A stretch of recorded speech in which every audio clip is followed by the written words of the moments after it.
నమస్కారం BSK news కి స్వాగతం. హెడ్లైన్ చూద్దాం.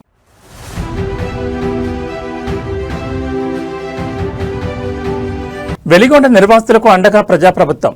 శనివారం ఒక్కరోజే 300 కోట్ల R&R నిధులు విడుదల.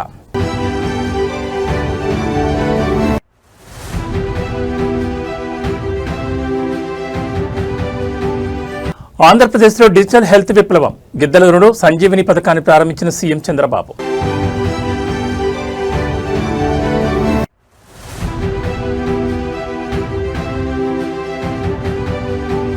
భాగ్యనగరంలో ఏరోస్పేస్ విప్లవం. సెకండ్ జనరేషన్ ఎయిర్ క్రాఫ్ట్ను ఆవిష్కరించిన బ్లూజే ఏరోస్పేస్.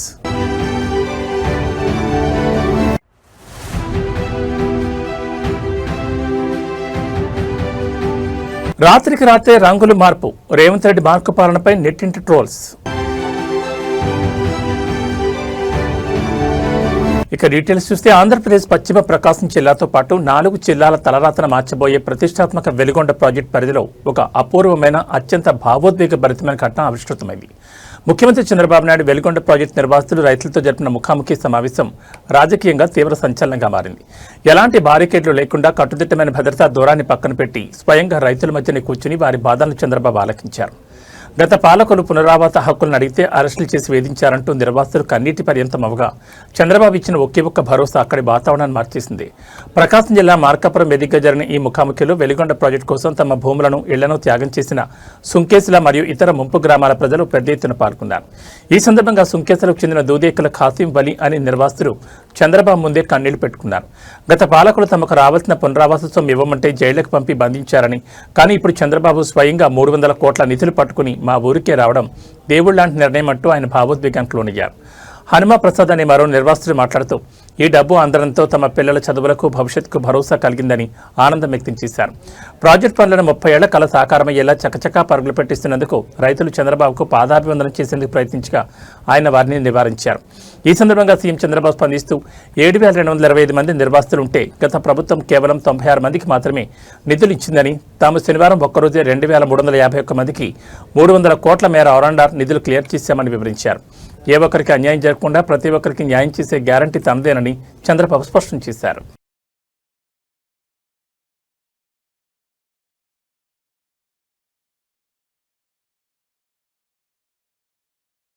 ఆంధ్రప్రదేశ్ గ్రామీణ ప్రాంతాల ప్రజలకు నాణ్యమైన ఉచిత కార్పొరేట్ వైద్య సేవలను ఇంటి ముంగడికి అందించే లక్ష్యంతో కూటమి ప్రభుత్వం మరో భారీ మైలురాయిని అధిగమించింది. ప్రకాశం జిల్లా గిద్దలూరు నియోజకవర్గంలో చంద్రబాబు నాయుడు ఇవాళ సుడిగాలి పర్యటన చేశారు. కిష్టంశెట్టిపల్లి గ్రామంలోని ప్రాథమిక ఆరోగ్య కేంద్రాన్ని స్వయంగా సందర్శించిన ముఖ్యమంత్రి అక్కడ రాష్ట్ర వ్యాప్త గ్రామీణ ఆరోగ్య సంరక్షణ పథకం సంజీవిని కార్యక్రమాన్ని అధికారికంగా ప్రారంభించారు. పీహెచ్సీలో అందుతున్న సేవల నాణ్యతను, మందుల లభ్యతను స్వయంగా తనిఖీ చేసిన చంద్రబాబు రోగులు, స్థానిక ప్రజలతో మాట్లాడారు. ప్రకాశం జిల్లా పశ్చిమ ప్రాంతమైన గిద్దలూరు పరిధిలో వైద్య సదుపాయాలను మరింత ఆధునీకరించే క్రమంలో భాగంగా కిష్టంశెట్టిపల్లి పీహెచ్సీ వేదికగా ఈ కార్యక్రమం రూపుదిద్దుకుంది. ముఖ్యమంత్రి చంద్రబాబు నాయుడు సదరు ఆరోగ్య కేంద్రంలో ఏర్పాటు చేసిన అత్యాధునిక ల్యాబ్లు, వార్డులను కలిదిరిగారు. సంజీవిని పథకం ద్వారా ఏపీలోని ప్రతి గ్రామీణ పీహెచ్సీ పరిధిలో రోగులకు ఉచితంగా అధునాతన నిర్ధారణ పరీక్షలు, టెలిమెడిసిన్ కన్సల్టేషన్లు మరియు నిరంతరాయంగా ప్రాణాధార మందులు పంపిణీ చేరనుంది. గ్రామీణ ప్రజలు వైద్యం కోసం పట్టణాలకు పరుగులు తీసి అప్పుల పాలు కాకూడదనే ఉద్దేశంతోనే ఈ కార్యక్రమాన్ని డిజైన్ చేసినట్లు సీఎం తెలిపారు. కిష్టంశెట్టిపల్లి ప్రజలతో నేరుగా మాట్లాడి అక్కడ అందుతున్న వైద్య సేవలు, స్టాఫ్ పనితీరుపై చంద్రబాబు ఫీడ్బ్యాక్ సేకరించారు. వైద్య రంగంలో డిజిటల్ టెక్నాలజీని అనుసంధానిస్తూ సంజీవని ద్వారా ప్రతి ఒక్కరి హెల్త్ ప్రొఫైల్ను ట్రాక్ చేయనున్నట్లు అధికారులు ఈ సందర్భంగా వెల్లడించారు. Sir, good afternoon sir. Welcome to KSPalli PHC sir. Sridhar Reddy sir. Sir, ఇది digital nerve centre arena sir. ఇక్కడ ఓపీ రిజిస్ట్రేషన్ చేస్తారు సార్. MLHP రోహిణి ఉంటారు. డాక్టర్స్కి అపాయింట్మెంట్స్ ఇస్తారు సార్.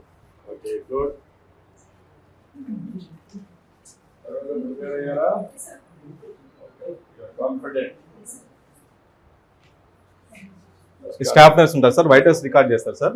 వైటల్స్ పేషెంట్ డీటెయిల్స్ అన్ని తీసుకున్న తర్వాత డాక్టర్స్ దగ్గర పంపిస్తారు sir.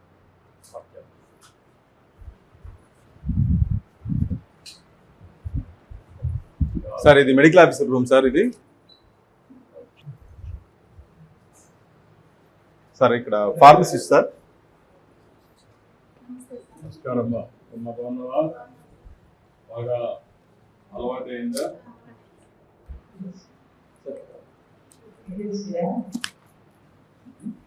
Lab technician sir. KJ గారు ల్యాబ్ టెక్నీషియన్ సార్. అంతా ప్రాపర్గా చేయగలుగుతున్నామా?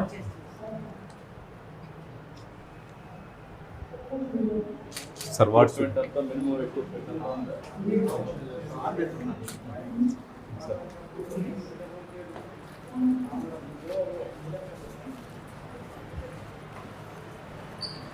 సార్ జనరల్ వార్డు ఇక్కడ పేషెంట్స్ ఉంచుతారు sir.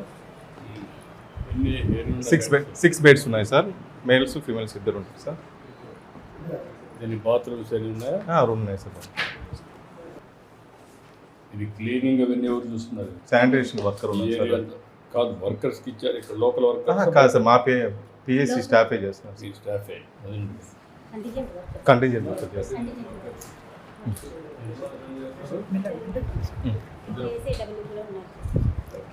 Delivery room sir. Last month 4 deliveries అయినాయి సార్. ఈ మంత్ ఒక డెలివరీ అయింది సార్. మన పిఎస్సి కూడా సంవత్సరానికి ఎన్ని అవుతున్నాయి? సంవత్సరానికి 15 to 20 అవుతున్నాయి సార్ లాస్ట్ ఇయర్. ఈ ఏరియాలో ఈ హాస్పిటల్ ఏరియాలో ఎన్ని డెలివరీస్ అవుతున్నాయి? వీళ్ళు బయట పోతున్నారు కదా, అవును సార్. ఎన్ని బయట పోతున్నారు, ఎన్ని మీరు క్యాటరింగ్ చేయగలుగుతున్నారు? మ్యాక్సిమం మన ఏరియా హాస్పిటల్ దగ్గర ఉంది సార్, 5 కిలోమీటర్లు. అందుకని ఏరియా హాస్పిటల్కి వెళ్తున్నారు సార్. మ్యాక్సిమం 5 కిలోమీటర్స్ 5 ఏది గిద్దలు? గిద్దలు నుంచి area hospital sir. Adults and girls 5 girls ఉన్నారు సార్. అనీమియాకి పెట్టున్నారు సార్. గ్రూప్ కౌన్సిలింగ్ ఉంది. ఇంకోటి అన్కంట్రోల్ షుగర్ ఒక పేషెంట్ సొడ్డా వెంకటరత్నం కూడా ఎండోక్రాలజిస్ట్ కన్సల్టేషన్ ఉంది సార్. ఈ పిఎస్సి కూడా ఏ గ్రేడ్ వచ్చింది సార్. లాస్ట్ మంత్ డిస్ట్రిక్ట్లో 2nd ర్యాంక్ ఉంది సార్. స్టేట్లో 23 ర్యాంక్.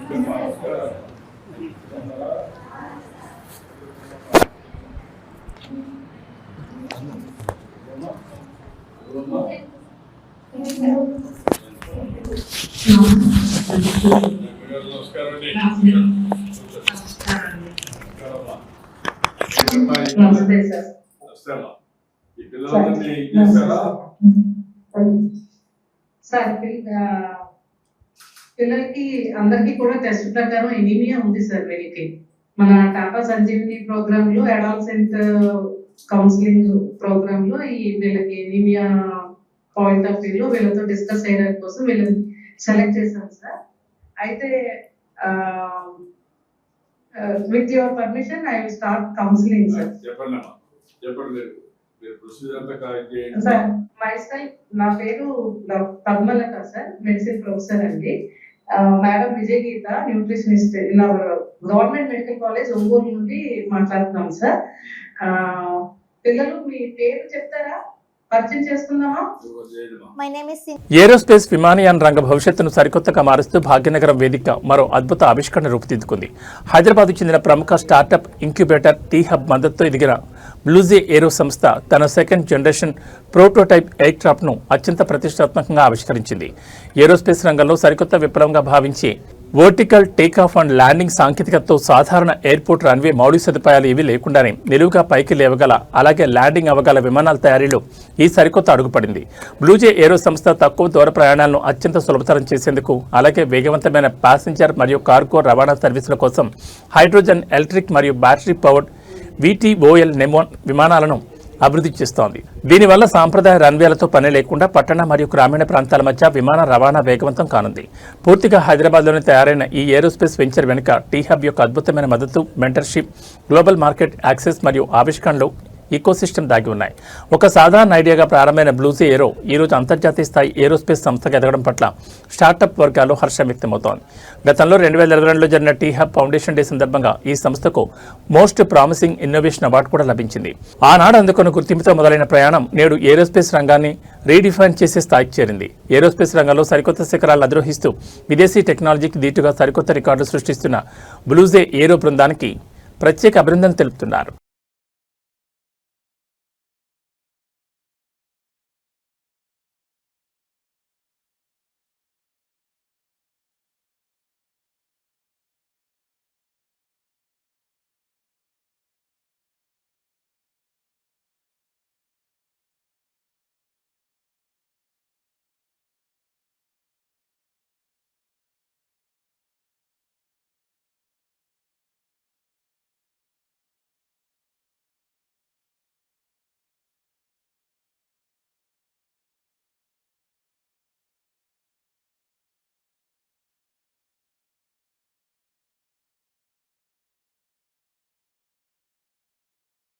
తెలంగాణ రాజకీయాల్లో విపక్షాల విమర్శలకు సామాన్యుల మైండ్ వాయిస్కు అద్దం పెట్టేలా ఒక పాత సామెత ఇప్పుడు సోషల్ మీడియా వేదికగా విపరీతంగా ట్రెండ్ అవుతోంది. మసిపూసి మారేడుకాయ చేయడం అంటే ఉన్నది లేనట్లు లేనిది ఉన్నట్లు రంగులు మార్చి నమ్మించడం.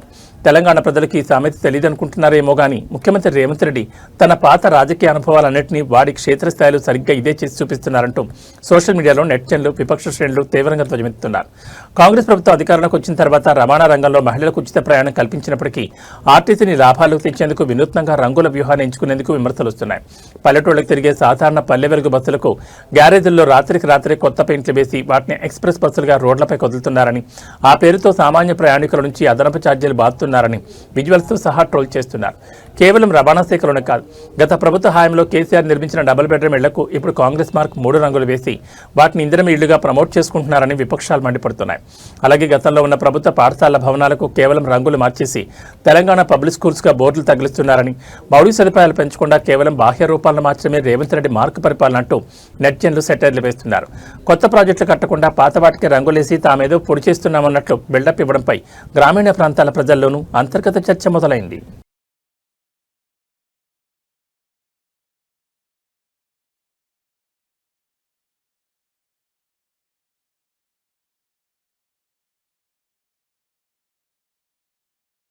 కలియుగ వైకుంఠం తిరుమలగిరిలో ఆధ్యాత్మిక వైభవంతో పాటు భక్తుల సౌకర్యార్థం ఒక అద్భుతమైన భారీ విరాళం నమోదైంది. రిలయన్స్ ఇండస్ట్రీస్ అధినేత ముఖేష్ అంబానీ చిన్న కుమారుడు Reliance industries director Anant Ambani శ్రీవారి పట్ల తనకున్న అపారమైన భక్తిని చాటుకున్నారు.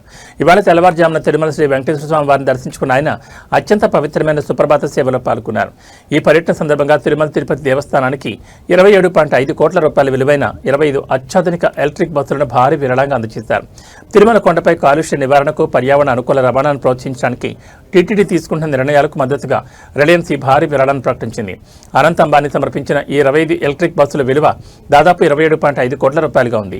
అయితే ఈ విరాళంలో అత్యంత కీలకమైన హైలైట్ ఏంటంటే కేవలం బస్సులనిచ్చి చేతులు దులుపుకోకుండా ఆ బస్సుల నిర్వహణకు అవసరమైన పూర్తి ఛార్జింగ్ స్టేషన్ల ఖర్చులను, వాటి మెయింటెనెన్స్ను మరియు ఆ బస్సులను నడిపే డ్రైవర్ల నెలవారీ జీతాలను సైతం రిలయన్స్ సంస్థే స్వయంగా భరించనుంది.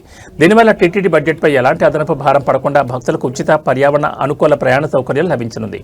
దర్శనానంతరం రంగనాయకుల మండపంలో వేద పండితులు అనంత్ అంబానీకి ఆశీర్వచనం పలక అధికారులు స్వామివారి శేషవస్త్రం, తీర్థ ప్రసాదాలు అందజేశారు.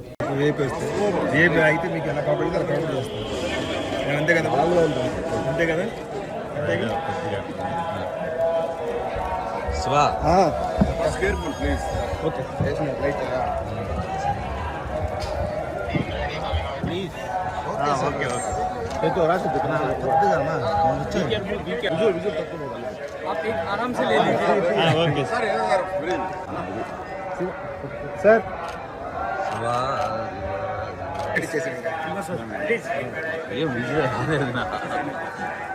దూరంగా ఉంటుంది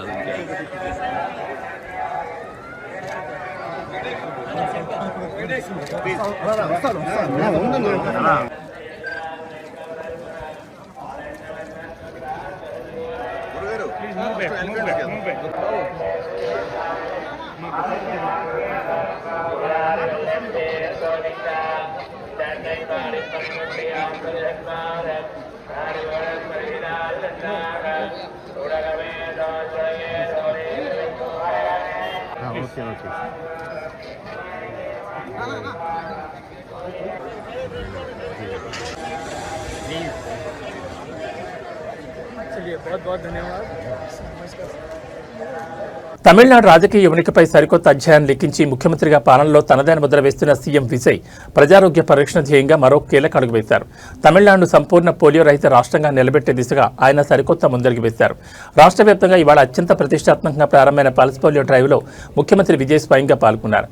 చిన్నారి పిల్లలకు ఆయన తన చేతుల మీదుగా పోలియో చుక్కలు వేసి ఈ కార్యక్రమాన్ని అధికారికంగా ప్రారంభించారు. ఆరోగ్యవంతమైన సమాజ నిర్మాణంలో ప్రతి ఒక్కరూ భాగస్వాములు కావాలంటూ ఆయన పిలుపునిచ్చారు. తమిళనాడు వ్యాప్తంగా 5 ఏళ్లలోపు చిన్నారులందరికీ పోలియో వ్యాక్సిన్ అందించేలా వైద్య ఆరోగ్య శాఖ ఈ మెగా డ్రైవ్ డిజైన్ చేసింది. చెన్నైలో జరిగిన అధికారిక కేంద్రంలో ముఖ్యమంత్రి విజయ్ ఈ డ్రైవ్ను ప్రారంభించారు. వైద్యులు, ఆశా వర్కర్లతో మాట్లాడి క్షేత్రస్థాయి ఏర్పాట్లను సమీక్షించారు. ఈ సందర్భంగా సీఎం విజయ్ మాట్లాడుతూ భావి భారత పౌరులైన చిన్నారుల ఆరోగ్యాన్ని కాపాడుకోవాల్సిన బాధ్యత ప్రతి తల్లిదండ్రులపై మరియు సమాజంపై ఉందన్నారు. ఒకరు కూడా మిగలకుండా 5 ఏళ్లలోపు పిల్లలందరికీ పోలియో చుక్కలు వేయించాలని కోరారు. తమిళనాడులో వైద్య మౌలిక సదుపాయాల బలోపేతానికి, ప్రజారోగ్యానికి తమ ప్రభుత్వం అత్యంత ప్రాధాన్యత ఇస్తుందని, భవిష్యత్తులో మరిన్ని విప్లవాత్మక హెల్త్ స్కీమ్స్ తీసుకురాబోతున్నామని స్పష్టం చేశారు. ముఖ్యమంత్రి ముఖ్యమంత్రి స్వయంగా వచ్చి చిన్నారులకు చుక్కలు వేయడంతో తమిళనాడు వ్యాప్తంగా ఈ డ్రైవ్కు విశేష స్పందన లభిస్తోంది. புலம்பெயர்ந்து வாழும் பெற்றோர்களின் குழந்தைகளுக்கும் முகாம் நாளன்று போலியோ சொட்டு மருந்து வழங்கப்படும். இந்த போலியோ சொட்டு மருந்து மையங்களில் 2 லட்சத்திற்கும் மேற்பட்ட சுகாதார பணியாளர்கள், அங்கன்வாடி பணியாளர்கள், ஆசிரியர்கள், தன்னார்வலர்கள் மாநில அளவில் ஈடுபடுத்தப்பட்டுள்ளனர். இப்பொழுது இங்கு உங்கள் முன்னால் போலியோ சொட்டு மருந்து முகாமினை தொடங்கி வைக்கும் விதமாக குழந்தைகளுக்கு மாண்புமிகு தமிழ்நாடு முதலமைச்சர் அவர்கள் போலியோ சொட்டு மருந்தினை வழங்குகின்றார். హైటెక్ సిటీలోని అత్యంత రద్దీగా ఉండే మెహఫిల్ రెస్టారెంట్తో పాటు గచ్చిబౌలిలోని ఫేమస్ షాగ్ హౌస్ హోటల్లో ఆహార రక్షణ అధికారులు ఆకస్మిక తనిఖీలు చేపట్టారు. బ్రాండ్ పేర్లు చూసి వేలాది రూపాయలు పెట్టుకుంటున్న ఆహారం వెనుక ఎంతటి ఘోరమైన అపరిశుభ్ర వాతావరణం దాగి ఉందో ఈ తనిఖీల్లో కళ్ల కట్టినట్లు బయటపడింది. కిచెన్లో తడి ఫ్లోరింగ్, పాత గ్రిల్ చికెన్ నిల్వలు, చివరికి నిర్మాణ సామగ్రి పక్కనే రుమాలి రోటీలు తయారు చేస్తున్న భయంకరమైన దృశ్యాలు అధికారులను సైతం విస్మయానికి గురిచేశాయి. Telangana food safety task force విభాగం ఐటీ కార్డాను టార్గెట్ చేస్తూ ఈ మెరుపుదాడి నిర్వహించింది. Hitech city Mehfil hotel kitchen లోపలికి వెళ్లిన అధికారులకు తీవ్ర అపరిశుభ్రత దర్శనమిచ్చింది. ఈగలు, కీటకాలతో కూడిన కింద పడ్డ నీటి ఫ్లోరింగ్, సరైన స్టోరేజ్, ఉష్ణోగ్రత లేని ఫ్రీజర్లు కనిపించాయి.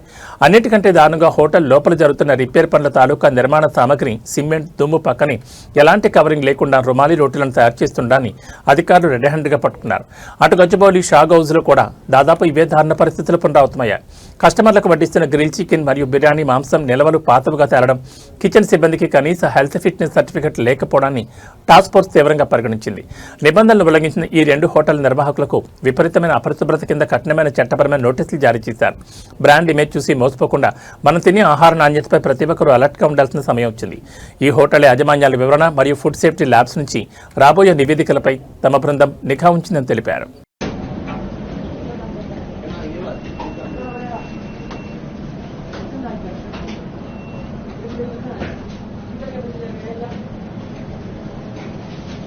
इधर ऐसे ही रख सकते हैं क्या आप? हाँ?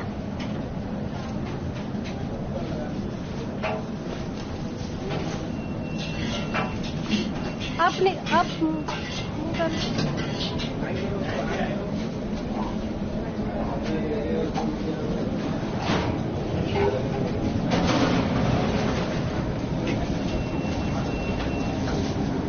దేశ రాజకీయాల్లో ముఖ్యంగా సంఘ పరివార అంతర్గత వర్గాల్లో భూకంపం సృష్టించి అత్యంత సంచలన వ్యాఖ్యలు వెలుగులోకి వచ్చాయి.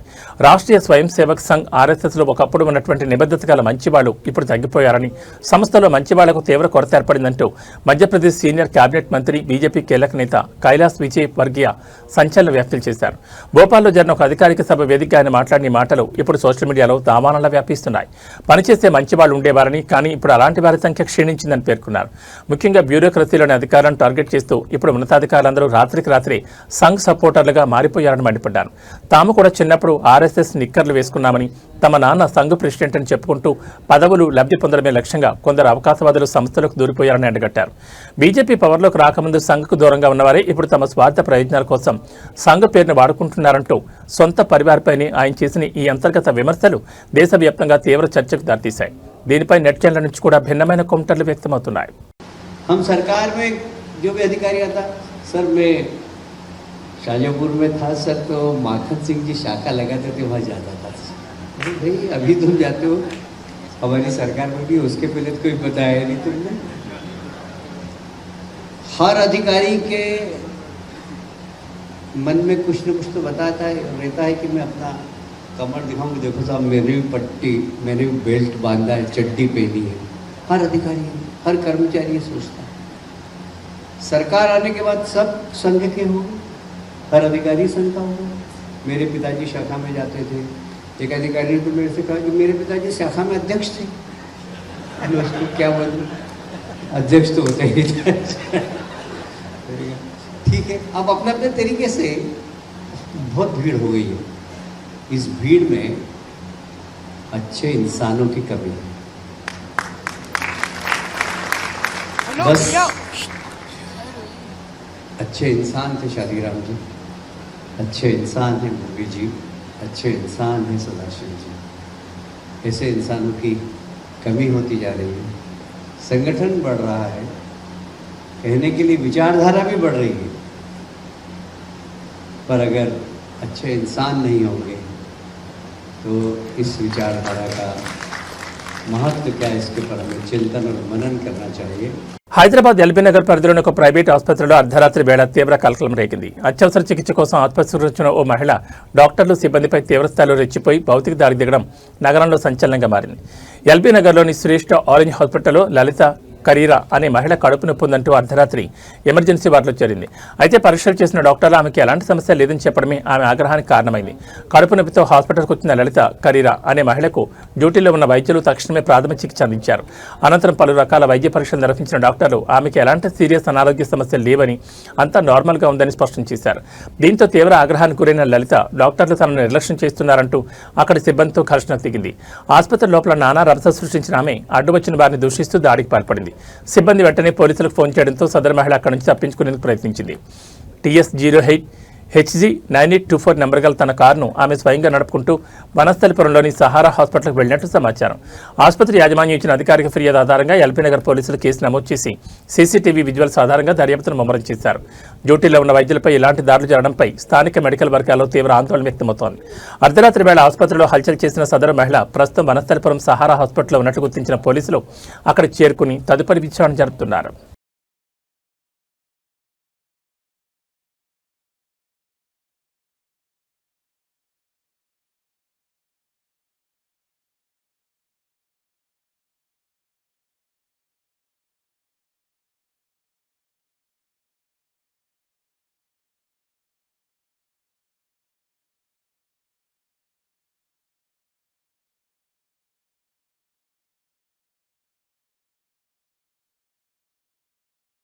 నిజామాబాద్ జిల్లా ఆర్మూర్లో విద్యా వ్యవస్థను, శాంతి భద్రతలను తీవ్రంగా కలవరపరిచి ఒక దారుణ ఉదంతం వెలుగుచూసింది. పాఠశాల ప్రాంగణంలో విద్యార్థులకు పాఠాలు చెప్తున్న ఒక ప్రభుత్వ ఉపాధ్యాయుడిపై స్థానిక రాజకీయ నాయకులు భౌతిక దాడికి తెగబడ్డారు. ఆర్మూర్కు చెందిన ఉర్దూ టీచర్ అమీర్పై అసలు నువ్వు స్కూల్లో ఉర్దూ భాషను ఎందుకు బోధిస్తున్నావు అంటూ బీజేపీ స్థానిక నాయకులు తీవ్ర ఆగ్రహంతో ఊగిపోతూ విద్యార్థుల ముందే ఆయనపై చెంపదెబ్బ కొట్టి ఘోరంగా అవమానించారు. అన్నింటికంటే షాకింగ్ అంశం ఏంటంటే చట్టాన్ని కాపాడాల్సిన పోలీసుల సమక్షంలోనే ఈ దాడి జరగడం ఇప్పుడు తీవ్ర దుమారం రేపుతోంది. ఆర్మూరు స్థానిక ప్రభుత్వ పాఠశాలలో ఉర్దూ బోధన జరుగుతున్న సమయంలో ఈ వివాదం రాజుకుంది. భాషా బోధనను తప్పుబడుతూ బీజేపీ టౌన్ ప్రెసిడెంట్ బాలు ఆధ్వర్యంలోని కొందరు నాయకులు స్కూల్లోకి చొరబడ్డారు. పరిస్థితి ఉద్రిక్తంగా మారడంతో అప్పటికే అక్కడికి చేరుకున్న పోలీసులు కేవలం ప్రేక్షక పాత్ర వహించారని ఆరోపణలు వినిపిస్తున్నాయి. చట్టాన్ని చేతుల్లోకి తీసుకుని మైనార్టీ ఉపాధ్యాయుడిని విద్యార్థుల ముందే కాలర్ పట్టుకుని చెంపదెబ్బ కొడుతున్న పోలీసులు సకాలంలో అడ్డుకోలేకపోయారని స్థానిక విద్యా సంఘాలు మండిపడుతున్నాయి. ఉపాధ్యాయుడిని తీవ్రంగా బెదిరించిన ఈ ఘటనపై బాధితులిచ్చిన అధికారిక ఫిర్యాదుతో పోలీసులు రంగాలకు దిగారు. దాడి మరియు బెదిరింపుల కేసు కింద ఆర్మూర్ బీజేపీ టౌన్ ప్రెసిడెంట్ బాలుతో పాటు ఈ దారుణంలో పాల్గొన్న మరికొందరు లీడర్లపై ఐపీసీ పరిధిలోని పలు సెక్షన్ల కింద కేసులు నమోదు చేశారు. విద్యామందిరంలో ఇలాంటి రాజకీయ దాడులు జరగడాన్ని పలువురు తీవ్రంగా ఖండిస్తున్నారు. ఒక ప్రభుత్వ ఉపాధ్యాయుడిపై, అది కూడా విద్యాబుద్ధులు నేర్పే పాఠశాలలో ఇలాంటి దాడులు జరగడం సభ్య సమాజం తలదించుకునేలా చేస్తోంది.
స్కూలు బస్సులు ఎక్కి దిగే మన పిల్లల భద్రతపై ప్రతి ఒక్క తల్లిదండ్రులు, స్కూల్ యాజమాన్యాలు కళ్ళు తెరిపించే ఒక షాకింగ్ ప్రమాద దృశ్యం సోషల్ మీడియాలో కలకలం రేపుతోంది.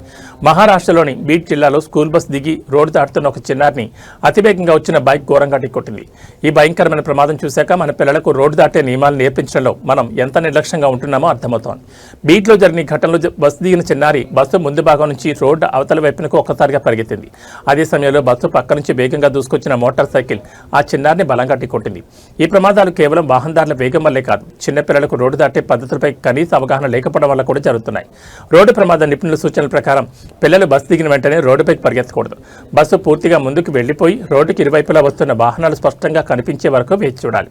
ఆ తర్వాతే లెఫ్ట్ రైట్ చూసుకుని రోడ్డు క్రాస్ చేయాలి. అలాగే స్కూల్ సిబ్బంది లేదా బస్సు అటెండెంట్లు పిల్లలు సురక్షితంగా రోడ్డు దాటే వరకు పర్యవేక్షించాల్సి ఉంటుంది.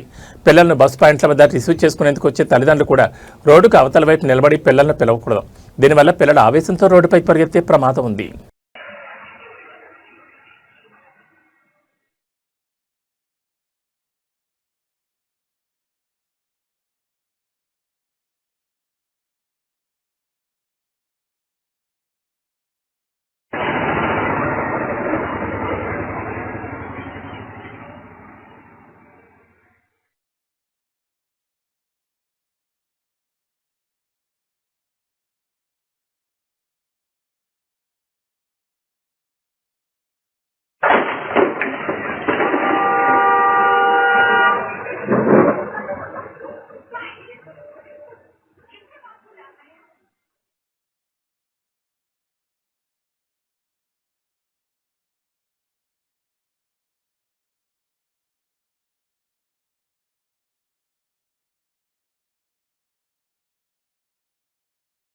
దక్షిణ భారత చలనచిత్ర పరిశ్రమలో ఒక సువర్ణ అధ్యాయం ముగిసింది. తనదైన స్క్రీన్ ప్లే, మాయాజలంతో, విలక్షణమైన నటనతో దశాబ్దాల పాటు ప్రేక్షకులను అలరించిన ప్రముఖ సీనియర్ నటుడు, దిగ్గజ దర్శకుడు కె. భాగ్యరాజ్ ఎక్కలేరు. ఆయన మరణవార్త యావత్ సినీ ప్రపంచాన్ని తీవ్ర దిగ్భ్రాంతి గురిచేసింది. అయితే చెన్నైలోని ఆయన నివాసంలో ఒక అత్యంత హృదయ విదారకరమైన దృశ్యం అక్కడికి వచ్చిన ప్రతి ఒక్కరిని కంటతడి పెట్టించింది. తనను ప్రాణంగా చూసుకున్న యజమాని భాగ్యరాజ్ పార్థివ దేహాన్ని చూసి ఆయన పెంపుడుకు ఒక తీవ్ర భావోద్వేగానికి లోనైంది. భాగ్యరాజ్ మరణవార్త విన్న వెంటనే తమిళ, తెలుగు సినీ రంగానికి చెందిన పలువురు ప్రముఖులు చెన్నైలోని ఆయన నివాసానికి చేరుకుని నివాళులర్పించారు. ఈ క్రమంలో భాగ్యరాజ్ ఎంతో కాలంగా పెంచుకుంటున్న ఆయన పెంపుడు కుక్క భౌతికాయమించిన పేటికి వద్దకు వచ్చి సుదీర్ఘంగా నిలబడిపోయింది. ఆ మోగజీవి తన యజమానికి లేడనే నిజాన్ని జీర్ణించుకోలేక పార్థివ దేహాన్ని పదే పదే తన తలతో తాకుతూ మూలుగుతూ చూపిన ప్రేమ అక్కడికి వచ్చిన అభిమానులను, కుటుంబ సభ్యులను వెక్కి వెక్కిడ్చేలా చేసింది. మనుషులు సైతం మర్చిపోయే విశ్వాసాన్ని ఆ మోగజీవి చాటుకుందంటూ సోషల్ మీడియాలో ఈ వార్త వైరల్ అవుతోంది. కాగా సినిమా రంగానికి ఆయన చేసిన అసమాన సేవలకు గుర్తింపుగా తమిళనాడు ప్రభుత్వం ఇవాళ మధ్యాహ్నం 1:30 చెన్నైలో ప్రభుత్వ అధికారిక లాంఛనాలతో భాగ్యరాజ్ అంత్యక్రియలు నిర్వహించేందుకు అన్ని ఏర్పాట్లు పూర్తి చేసింది.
ఏబీ బులెటిన్ విశేషాలు. నమస్కారం.